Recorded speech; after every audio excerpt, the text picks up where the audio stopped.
The man who terrorized Central Indiana girls online for years is sentenced to 75 years in prison.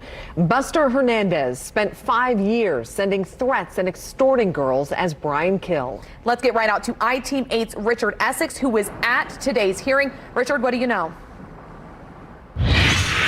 Well, Buster Hernandez is being painted by the federal prosecutors as one of the most prolific sextortionists or cyber terrorists to ever come into this building.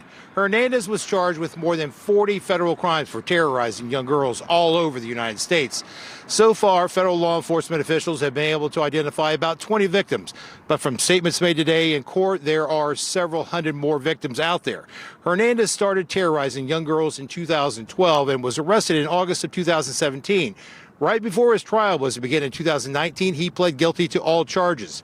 Today, we heard from a number of the victims as they took the stand to read their statements. The statements were nothing short of heartbreaking. Victim number 3, as she is identified in court records, took the stand and gave a detailed description of her 5-year encounter with Hernandez. Hernandez had tricked her into sending explicit photos. The more photos and videos that she sent, the more Hernandez threatened to expose her. And she, at one point, even considered suicide just to make the torture stop. Hernandez also, when he was arrested, he did not initially come forward to start helping with the federal investigation, but has since started to help with the investigation. Hernandez did give an opportunity to address his victims. He apologized to everyone, starting with his family and then the victims and the victims' family.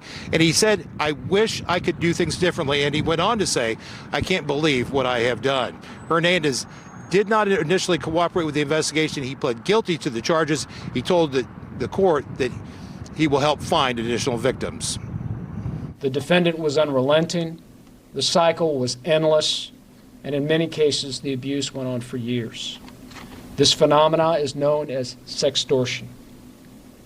The defendant's victims numbered in the hundreds.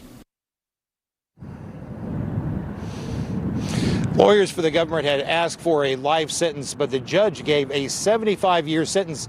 And if he serves the complete sentence, he will be 105 years old when he's released. In downtown Indianapolis, Richard Essex, Wish TV, wishtv.com, and follow us on Facebook.